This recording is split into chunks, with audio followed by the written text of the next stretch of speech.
Have you ever looked at your bank account and felt like there was a massive disconnect between how hard you work and how much you actually have? Maybe you've been told your whole life that the secret to wealth is hard work. So you worked harder, you stayed later, you took on more stress, and yet the needle barely moved. Meanwhile, you see people who seem to work half as hard as you, yet they earn 10 times more. They aren't smarter than you. They don't have more hours in the day. So, what do they know that you don't? Why is it that some people are rewarded handsomely for their existence, while others are exhausted just trying to keep their heads above water? Is wealth a matter of luck? Or is there a specific mathematical law governing exactly how much money flows into your life? If you feel stuck at a specific income ceiling, it isn't because you aren't working hard enough. It's because you are likely violating a fundamental law of the universe that most people don't even know exists. Today we are going to look at why the world pays you, what it pays you, and how to change that number forever.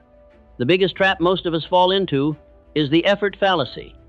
From the time we are children, we are praised for trying hard.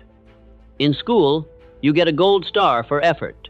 In your first job, you're told that if you just put in the time, you'll eventually get that raise. But the real world doesn't care about your effort. It sounds harsh, but it's the truth. Think about a person digging a hole in the middle of a desert with a spoon. They are sweating. They are exhausted. They are working harder than almost anyone you know. But at the end of the day, what have they produced?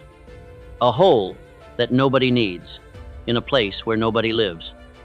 Their effort is massive, but their compensation will be zero. Most people approach their careers and businesses like that person with the spoon. They focus entirely on the internal feeling of being busy. They think that because they are tired at the end of the day, the world owes them a certain level of comfort or wealth. This creates a cycle of resentment. You see someone else, perhaps a specialist surgeon or a high-level software architect who spends 4 hours a day working in an air-conditioned office and earns more in a week than you do in a year. You might think, that's not fair. I work much harder than they do. But wealth isn't a reward for manual labor or hours spent.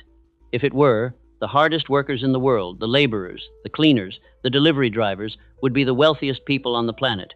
We all know that isn't the case. The problem is that we've been taught to look at the wrong side of the equation. We look at what we are giving up our time and energy rather than what the world is receiving. We focus on the input, while the market only cares about the output. When you focus only on effort, you become a commodity. You become someone who is selling their time, and time is the most limited resource you have. If you sell your time, you have a hard ceiling on your wealth. You can only work so many hours. You can only be in one place at a time. To break through that ceiling, you have to stop asking, how can I work harder? And start asking, how does the world actually value what I do? This shift in perspective is the difference between staying stuck and moving forward. It requires moving away from the ego of hard work and toward the reality of the law of compensation. The law of compensation is a concept popularized by Ralph Waldo Emerson and later refined by thinkers like Bob Proctor. It is remarkably simple, yet most people spend their entire lives fighting against it. The law states that the amount of money you earn will always be in direct proportion to three things. 1. The need for what you do. 2. Your ability to do it. 3. The difficulty of replacing you. Let's look at the first one, the need.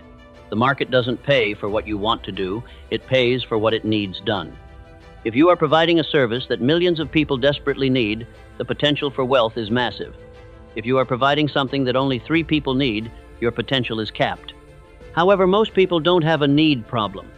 There is a need for almost everything from coffee to car repairs to entertainment. The bottleneck usually happens at the second and third pillars. The second pillar is your ability. This is where your personal programming comes in.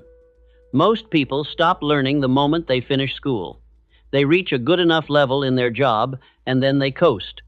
They do the same thing the same way for 20 years.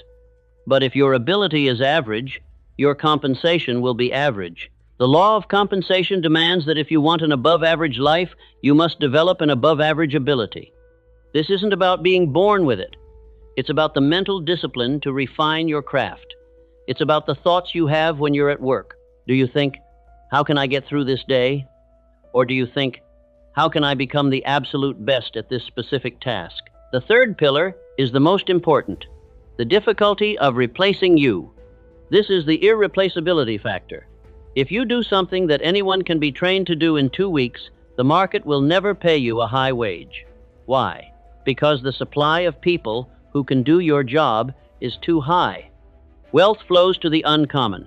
When you focus on the third pillar, making yourself difficult to replace, everything changes. You stop competing for jobs and start having jobs compete for you.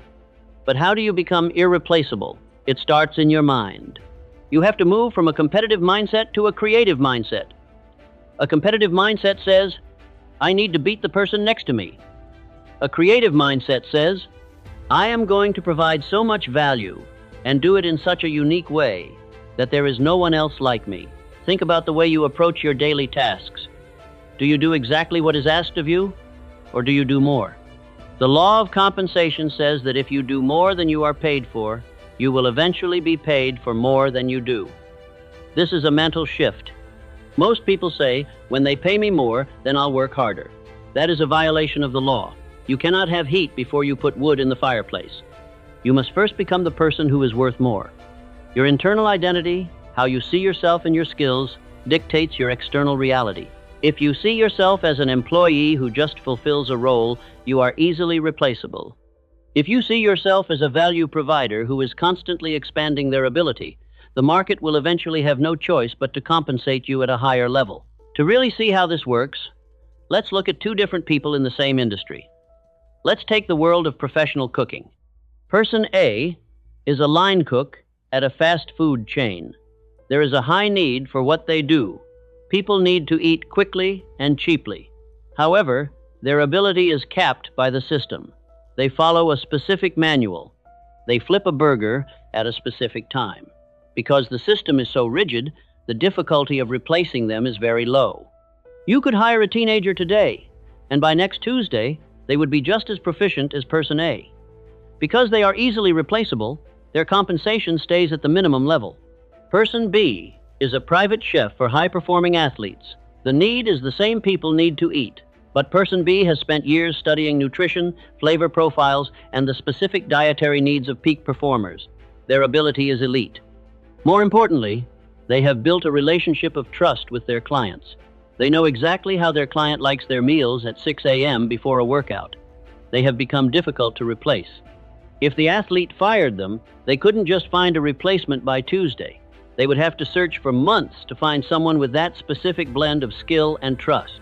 Therefore, person B is paid 20 times more than person A. The difference isn't the industry. Both are in the food industry.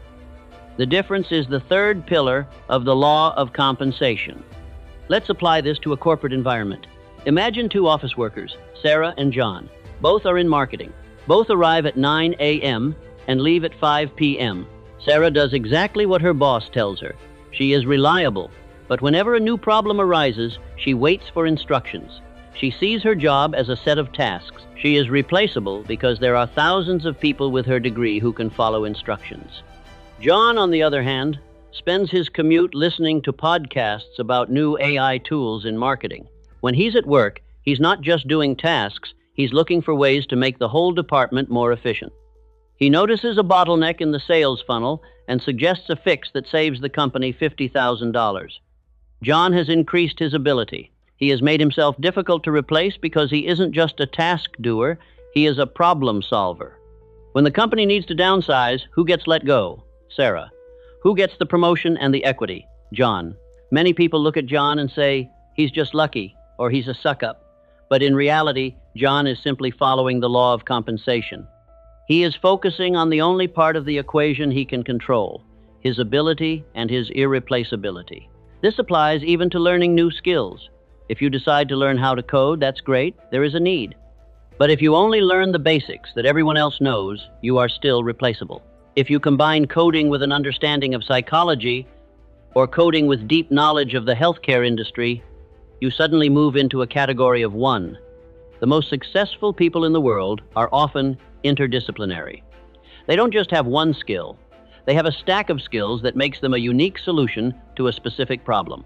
Ask yourself, if you left your current role today, How long would it take your employer or your clients to find someone who could do exactly what you do with the same level of quality? If the answer is a few days, you are in a dangerous position. If the answer is they probably couldn't, then you are on the path to wealth. The beauty of this law is that it removes the mystery from success. You don't have to wish for more money. You don't have to pray for a lucky break. You just have to look at those 3 pillars and ask, which one am I neglecting? So, how do we actually put this into practice? It doesn't happen by working 100 hours a week. It happens through a deliberate change in how you process your day-to-day life. The first step is the audit of value. Look at your current work through the lens of the 3 pillars. Be brutally honest. Is what you do actually needed by the market? How good are you really compared to the best in the world? And if you were gone tomorrow, how much of a headache would it be to replace you? This isn't about feeling bad. It's about getting a clear map of where you are. The second step is the 1% skill shift. You don't need to become a genius overnight. You just need to improve your ability by a tiny margin every day. This is the compound effect applied to your mind. If you spend just 30 minutes a day studying your craft, reading books, watching tutorials, or practicing, you will be in the top 1% of your field within 5 years. Most people do 0 minutes of study once they start working. 30 minutes makes you a giant among men. The third step is changing your internal dialogue. Stop saying, "I'm not being paid enough for this." That mindset is a wealth killer. Instead, start saying, "How can I provide so much value that my current pay becomes an insult to the market?" When you over-deliver, you create a vacuum. The universe abhors a vacuum. If you are providing $200,000 worth of value, but only being paid $50,000, eventually that energy has to balance out. You will either get a massive raise, or a competitor will notice you and headhunt you, or you will gain the confidence to start your own business. The fourth step is small experiments. Start looking for unsolved problems in your environment. Every problem is an opportunity to become more irreplaceable. If you see a process that is broken at work, don't complain about it. Fix it, even if it's not your job. By fixing it, you are training your brain to see opportunities where others see inconveniences. Finally, you must expose yourself to better ideas. The law of compensation works best when you understand what the high-value problems are. If you only hang out with people who complain about their bosses and wait for Friday, your mind will be programmed for mediocrity. Seek out mentors, even if they are just digital mentors through books and videos. Surround yourself with the language of value, contribution, and excellence. Your income is a lagging indicator of your personal growth.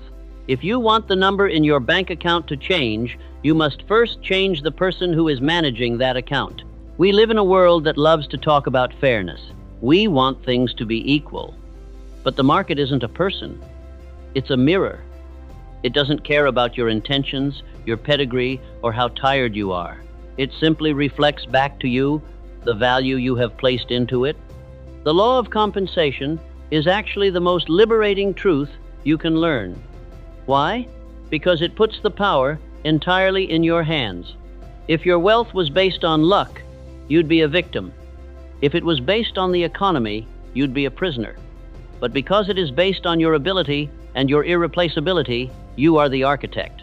You can decide, starting today, to become more valuable. You can decide to study harder, to think more deeply, and to serve more selflessly. Remember, your thinking shapes your actions. Your actions shape your results, and your results shape your future. Wealth doesn't start with a bank loan or a lucky lottery ticket. Wealth begins in the mind. It begins the moment you decide that you will no longer be average or replaceable. The world is waiting for what you have to offer. It is ready to compensate you beyond your wildest dreams. But first, you have to become the person who is worth it. The law is already in motion. The only question is, how will you use it?